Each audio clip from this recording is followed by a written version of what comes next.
Tenemos a nuestro primer invitado del día, viene del departamento de Maldonado, es diputado, es uno de los diputados más jóvenes de la legislatura. Le vamos a dar la bienvenida. Buenos días, Joaquín Garlo, gracias por estar con nosotros en esta mañana. Muy buenos días, Guillermo, a todo el equipo de La Diaria, a la audiencia, un gusto estar con ustedes. Diputado por el MPP del departamento de Maldonado, en la legislatura pasada fue edil departamental y en esta legislatura iba a ser edil departamental, pero un enroque que se dio a través de que el Frente Amplio gana el gobierno.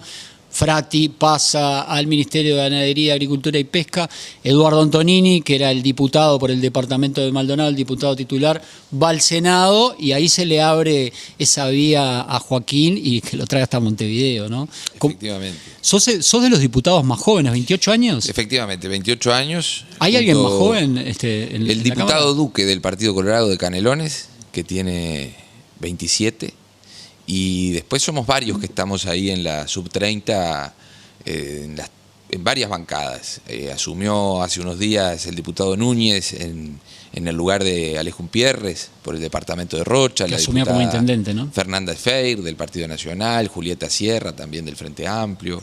Somos varios ahí que estamos bajando el promedio de edad de la Cámara de Diputados. Y varios nuevos, ¿no?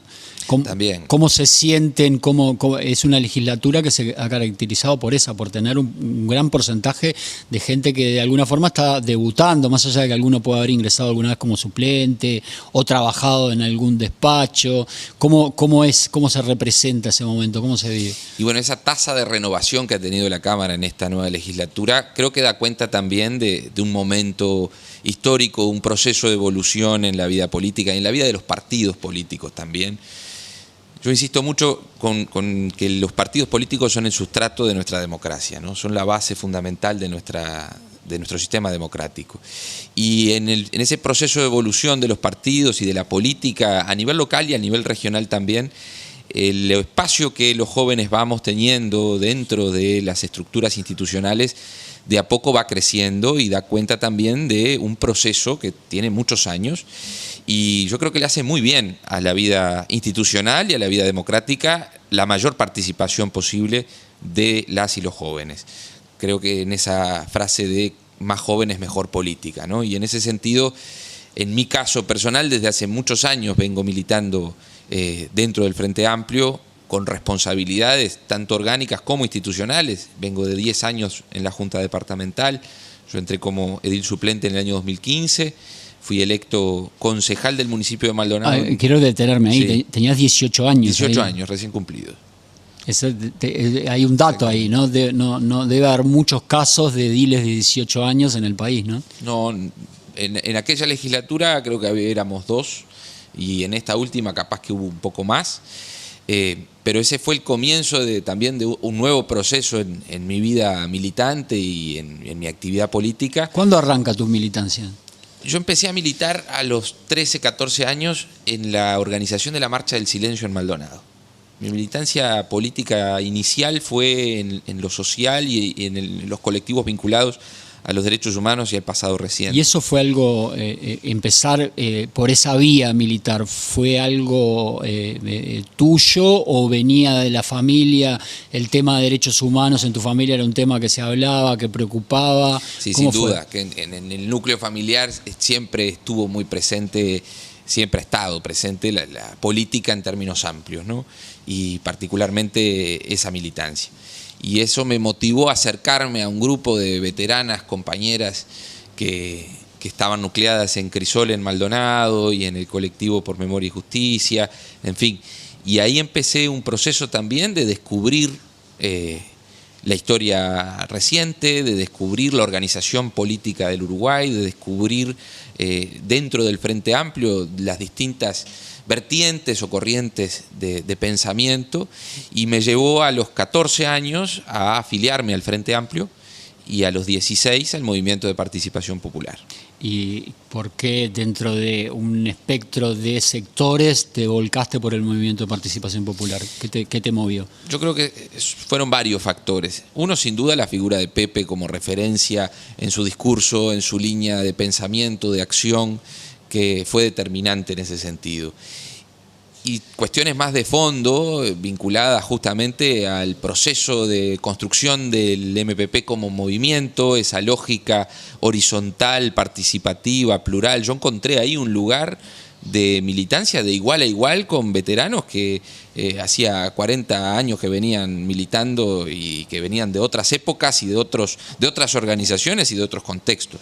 Y esa igualdad, esa horizontalidad para una joven adolescente de 14, 15 años, sin duda que es atractiva, porque además es un fomento, un incentivo a la militancia. Y creo que es una de las características fundamentales que nuestra organización tiene, que permite también ese acercamiento distinto de los jóvenes que quieren participar en política, y lo vemos hoy incluso en la formación de esos grupos de acción territorial de los gurises del MPP, que no se queda solamente en la discusión política o en el discurso, sino en llevar esas ideas a la práctica, y eso es determinante, y más en un mundo tan complejo como el que vivimos.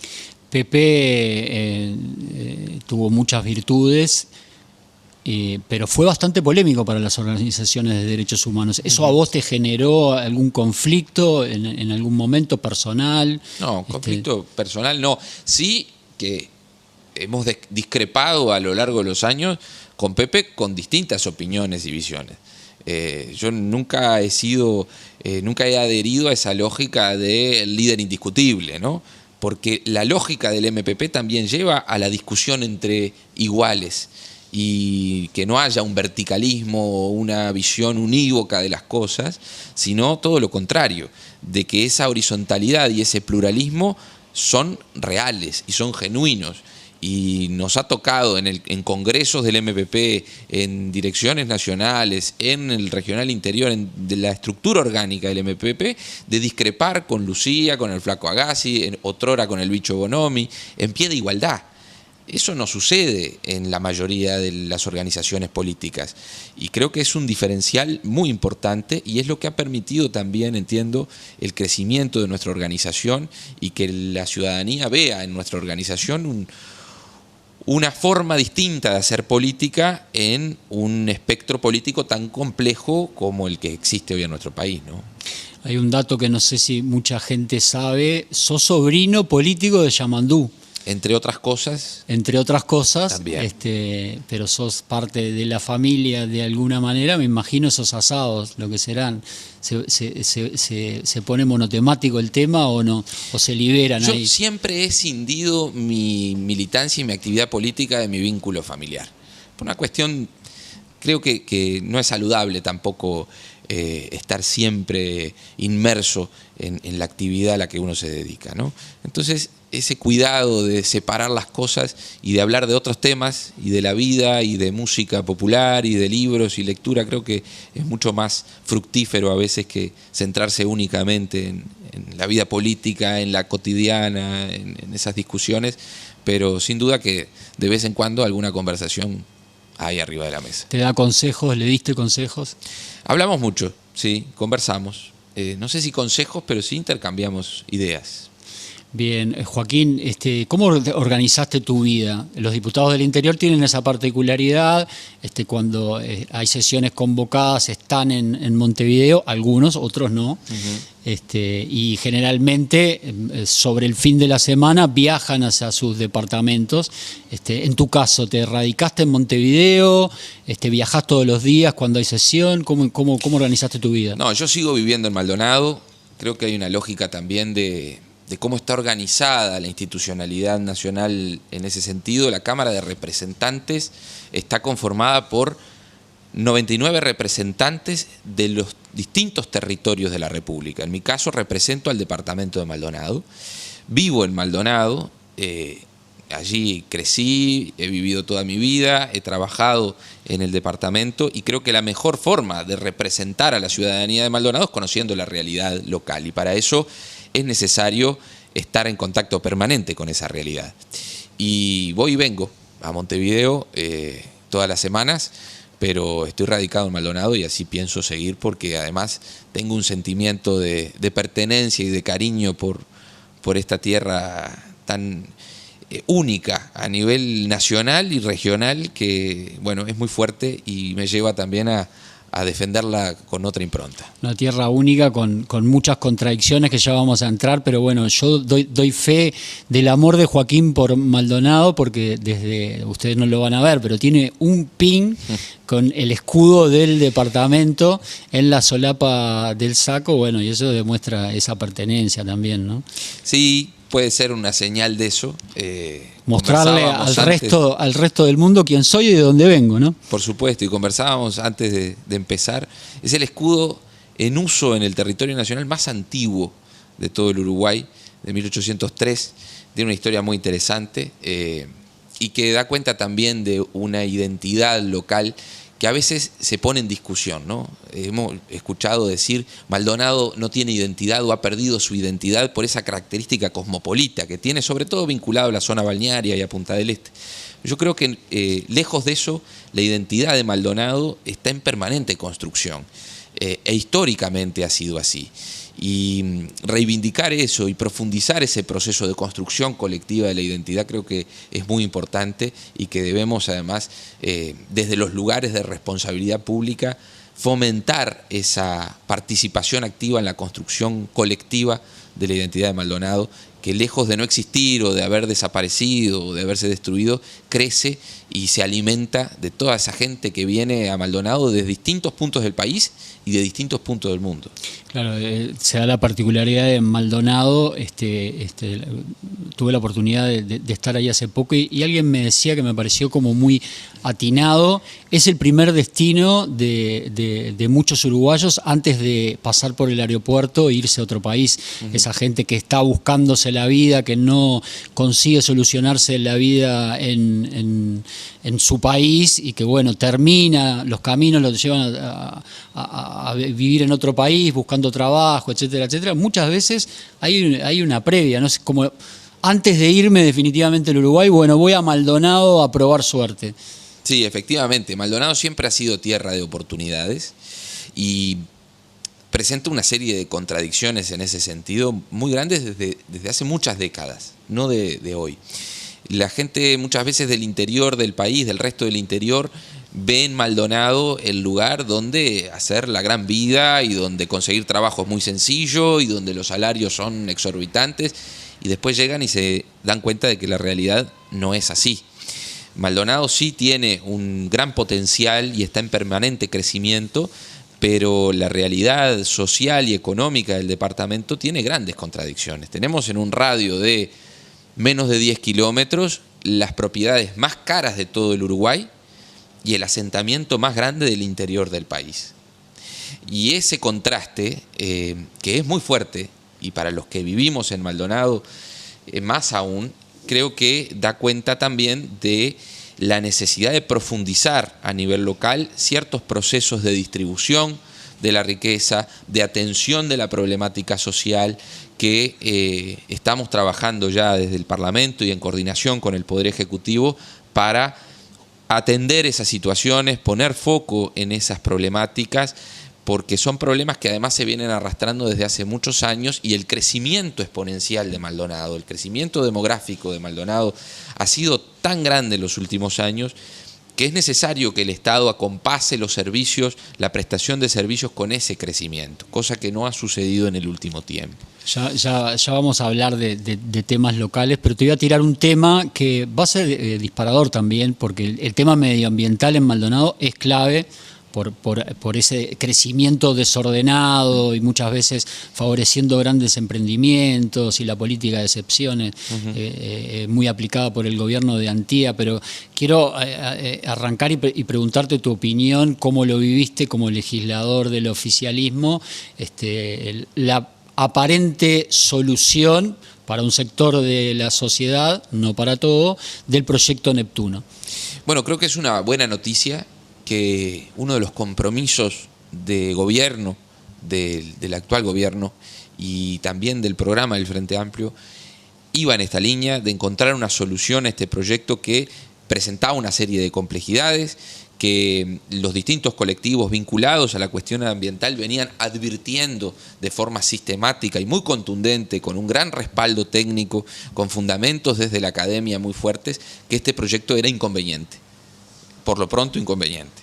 y la decisión del Poder Ejecutivo de encontrar una alternativa que signifique, por un lado, la contemplación de todos esos aspectos técnicos, ambientales que estaban planteados arriba de la mesa, pero también aspectos vinculados a la juridicidad de la solución, a la responsabilidad eventual del Estado uruguayo, del cumplimiento irrestricto de los contratos, que ha sido una marca fundamental de todos los distintos gobiernos que han pasado en los últimos 40 años de democracia, y que es un sello, en definitiva, de nuestra seguridad jurídica como Estado uruguayo. Entonces, contemplando todos estos aspectos, esta solución que está planteada arriba de la mesa y que está avanzando ahora en el ámbito del Poder Ejecutivo, viene a responder a todas esas inquietudes, pero fundamentalmente, y no nos podemos olvidar del fondo del asunto, que es encontrar una solución viable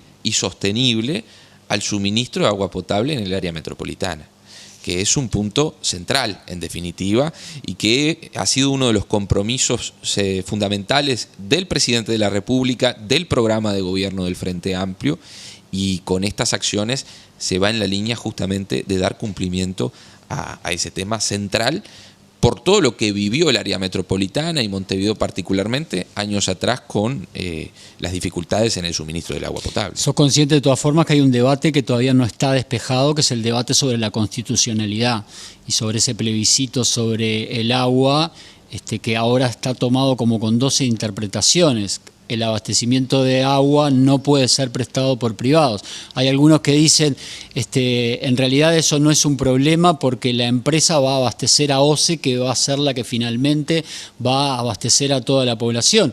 Pero hay otra tesis que dice que no, que el abastecimiento arranca desde que el agua se toma de la fuente emisora. Ese debate, ¿cómo te parece que se va a solucionar? Las organizaciones sociales que han presentado los recursos van a seguir adelante con ese tema, van a avanzar sobre ese tema. Y de hecho, tuvimos al abogado Cereta acá en esta semana y reafirmaba de alguna manera ese concepto y la posibilidad de establecer una medida cautelar para no innovar en un contrato con privados. ¿Qué te parece? ¿Cómo se puede destrabar ese nudo? Sí, ¿Lo definirá solo la justicia o es un tema que preocupa todavía? La discusión respecto a la interpretación constitucional es muy saludable porque la Constitución no es un texto monolítico y unívoco. Como toda norma jurídica, está abierta a la interpretación y a la discusión. El tema es que en un Estado de Derecho como el nuestro hay instituciones que tienen la responsabilidad constitucionalmente prevista de interpretar la Constitución y, en definitiva, de disponer, en algunos casos, cómo corresponde su aplicación o cuál es el alcance de sus disposiciones. Entonces, en esta discusión, sin duda, será el Poder Judicial, a través de sus mecanismos, de los mecanismos legalmente previstos, quien dirimirá esta discusión si se mantiene esa tesis que yo personalmente no comparto, de que el suministro es toda la cadena.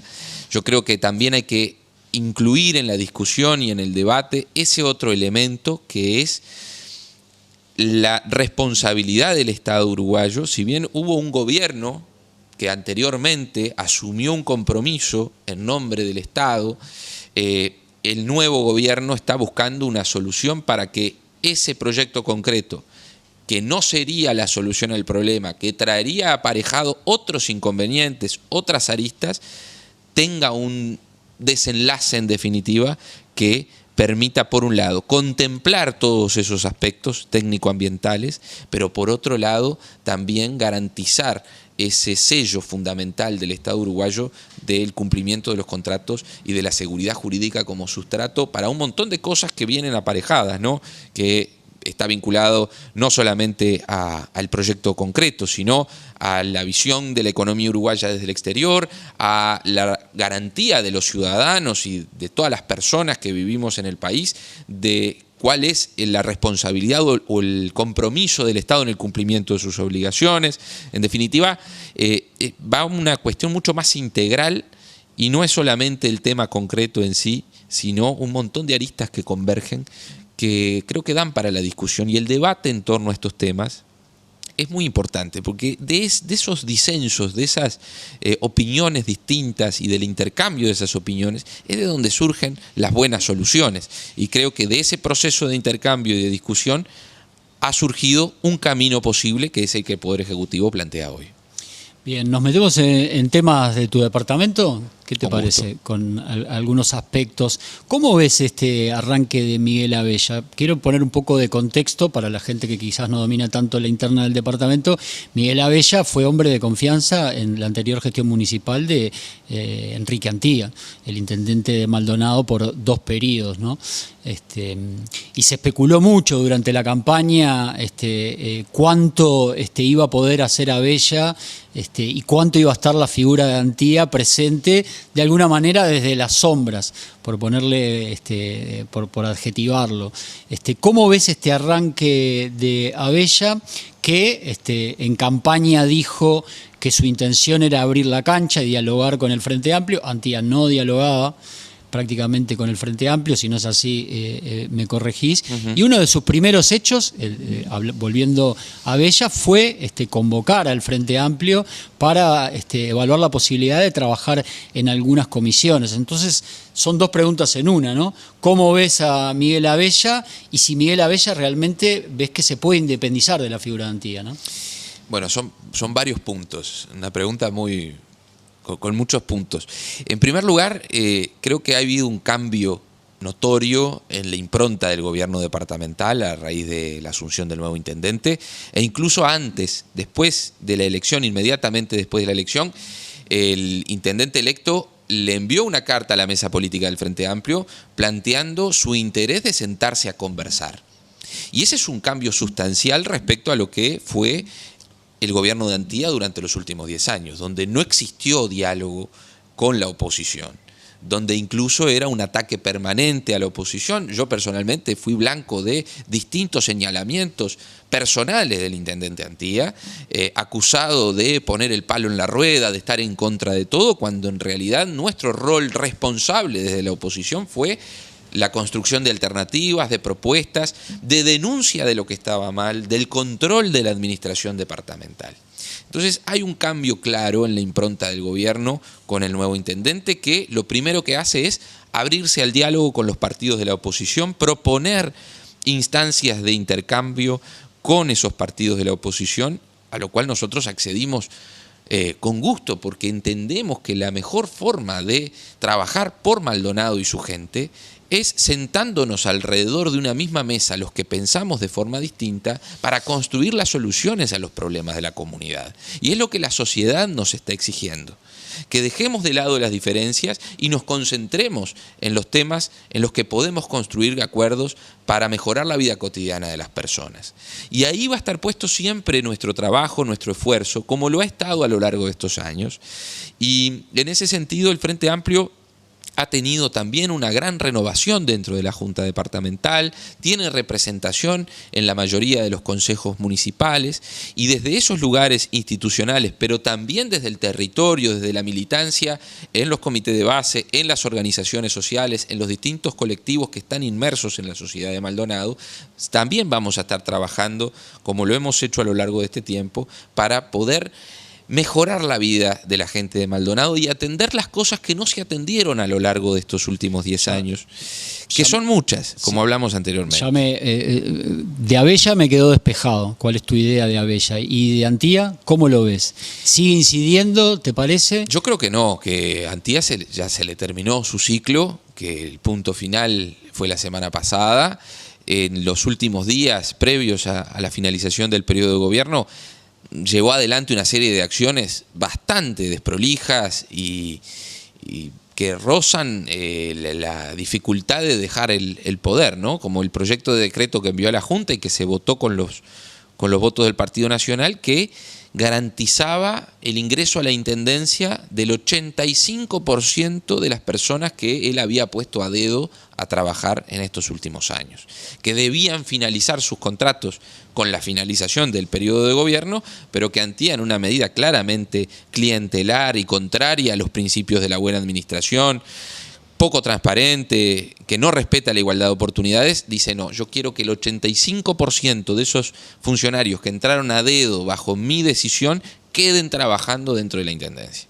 Y son medidas que claramente nosotros no compartimos y que dan cuenta de una forma de gobernar que espero haya terminado el 10 de julio y que a partir de ahora haya un cambio significativo en esa lógica. Esa lógica no la podría haber aplicado si finalmente, no sé de qué manera se va a reglamentar, porque todavía falta que el Congreso de Intendentes se exprese, ¿no?, a la ley de ingreso a las intendencias. ¿Qué opinas? Bueno, yo trabajé muy activamente en ese proyecto de ley, en la Comisión de Constitución y Códigos de la Cámara de Diputados. Fue un muy buen proceso de trabajo la construcción de ese proyecto, con la participación de todos los partidos políticos, en el entendido de que es un tema que hacía muchos años que estaba arriba de la mesa, de la agenda parlamentaria, y que no habíamos logrado construir las mayorías especiales que la Constitución exige para la aprobación de un proyecto de estas características. Fue aprobado por la unanimidad de la Cámara de Diputados en general, y eso da cuenta también de un interés de todo el sistema político de aprobar una norma en este sentido. Ahora está a consideración del Senado, es un proyecto que recoge en su redacción disposiciones que ya están siendo aplicadas en la administración central, por ejemplo, y que garantizan el concurso como mecanismo de ingreso a la función pública, el concurso para el ascenso de los funcionarios de los gobiernos departamentales y el sorteo como mecanismo de ingreso cuando sea conveniente o viable según los casos que puedan surgir dentro de los gobiernos departamentales. Yo creo que claramente esta iniciativa de Antía del ingreso por la ventana de toda esta cantidad de funcionarios es un manotazo de ahogado previo a la aprobación de esta ley, ¿no?, que es una ley que ahora el Senado está discutiendo y conversando y que estoy convencido de que en los próximos meses se va a poder aprobar en base al consenso y al acuerdo, que es lo que surgió de la Cámara de Diputados. Y lejos estamos de querer avasallar a la autonomía de los gobiernos departamentales, lejos estamos de querer pasar por arriba del Congreso de Intendentes, que participó en el proceso histórico de elaboración de este proyecto, que tiene una posición también, por lo menos tenía en su conformación anterior, una posición sobre este tema, y creo que el Congreso, que en la mañana de hoy, en estos momentos, está reunido, va también a adoptar una posición en la línea de dar transparencia al ingreso en los gobiernos departamentales, generar igualdad de oportunidades y que no sea necesario militar en tal o cual partido o con tal o cual candidato para poder tener la posibilidad de entrar a trabajar a la Intendencia, sino que cualquier ciudadano, cualquier ciudadana tenga esa oportunidad en función de sus capacidades y de mecanismos transparentes y garantistas. Cambiando de tema, te quiero preguntar por un tema puntual, que es un tema que se habla mucho en Maldonado, pero no ha tenido tanta trascendencia nacional y que tiene que ver con denuncias que salpican a la Junta Departamental de Maldonado en el periodo en el cual tú fuiste edil, en el periodo pasado, que tiene que ver con triangulación de fondos de la Junta Departamental que habrían terminado favoreciendo las cuentas personales de algunos expresidentes de la Junta. Recuerdo a Sánchez, recuerdo a Darwin Correa, y mi memoria me falla para recordar el tercero, pero hay 3 personas involucradas. De hecho, Fiscalía, semanas atrás, pidió el levantamiento del secreto bancario. ¿Estás siguiendo ese tema? ¿Cómo lo viviste en su momento en la Junta Departamental? Y si tenés una idea de cuál puede ser el desenlace, ¿no? Es un tema que ahora está en la órbita de la Fiscalía, que está investigando la denuncia que realizó en su momento la bancada de ediles del Frente Amplio, y que el Frente impulsó una comisión investigadora dentro de la Junta para también realizar el control político de esta situación, una comisión investigadora que no pudo avanzar en el proceso de investigación y que su conclusión está lejos del fondo del asunto. Se centró por decisión del Partido Nacional en analizar la juridicidad de tal o cual contrato, que no era el fondo de la discusión, sino qué había pasado con esos pagos. Es un tema que ahora está en la Fiscalía, que será el fiscal quien determinará si existe o no eventualmente algún grado de responsabilidad por parte de estas personas, y creo que acabado la etapa política de investigación y de análisis de estos temas, hay que respetar el proceso de trabajo de la Fiscalía Letrada Penal que lleva adelante la investigación, y en ese sentido confiamos de que ese proceso será un paso más para saber la verdad, qué pasó, porque en definitiva creo que lo más importante en estos temas es saber qué sucedió. Vos tenés una idea de qué pasó, pero hasta que la justicia no se exprese preferís no decirlo. Es que no lo sé con certeza tampoco, porque no he tenido a la vista la información, no he podido acceder a la documentación, a pesar de que los ediles del Frente Amplio la solicitaron en su momento, no hemos podido acceder a toda la documentación. Entonces tampoco nos consta ningún hecho concreto, sino que hay indicios de que eventualmente podría haber sucedido una triangulación como está planteado. A mí personalmente no me consta, y yo soy muy cuidadoso de generar juicios categóricos en torno a estos temas sin tener el debido grado de certeza. Bien, nos queda muy poco tiempo, Joaquín, me quedan muchísimos temas de Maldonado, pero el último, así, dentro de algunos hechos que sucedieron en la anterior administración y que sí tomaron trascendencia nacional y fueron leídos de diferente manera. Me gustaría saber tu lectura, porque además al principio arrancaste diciendo Maldonado tiene el asentamiento más grande del interior del Uruguay. Ahora me vas a decir cuál es. Yo pensé que era el Kennedy, pero el Kennedy, y ahí va la pregunta, fue noticia por el realojamiento, ¿no? Un asentamiento histórico de Maldonado, ¿no? Un barrio de gente laburante, que quedó ubicado geográficamente al lado, haciendo ese contraste tan típico de Maldonado que hablábamos recién, al lado del club de golf más exclusivo prácticamente del Uruguay. Una calle lo separaba. El club de golf de Punta del Este estaba uno de los asentamientos más emblemáticos del Uruguay, el asentamiento Kennedy. Y bueno, dentro de las políticas que aplicó Antía en su gobierno, una fue el realojamiento de algunos asentamientos. Arrancaron por el Tesoro, por el Placer. Ahí está, por el Placer, y después siguió en el Kennedy. ¿Vos cómo evaluaste esa política? Bueno, cuando se planteó el proyecto de realojo del Kennedy, yo integraba la Junta Departamental en ese momento, y planteamos desde el Frente Amplio una serie de propuestas para que no se tratara solamente de un proyecto que implicara sacar gente de un lugar e instalarla en otro, sino que fuese un proyecto integral que pensara en todos los aspectos vinculados a un realojo, a la parte social fundamental, al proceso de acompañamiento de esa comunidad que tenía un sentimiento de pertenencia muy grande. Estamos hablando de que era un barrio que tenía más de 60 años de historia, que había 3 generaciones o hasta 4 generaciones que habían pasado por ese barrio en muchas de las familias que vivían allí. Entonces, ese proceso de trabajo, de construcción de una solución integral, tuvo la participación del Frente Amplio.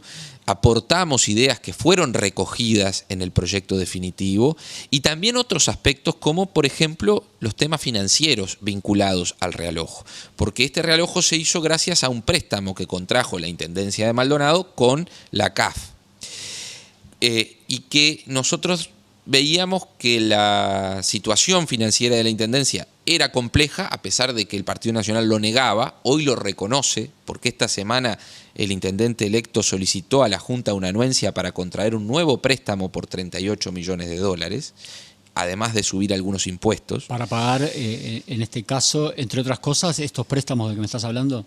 En realidad, para hacer frente a una situación financiera muy compleja que atraviesa la Intendencia de Maldonado.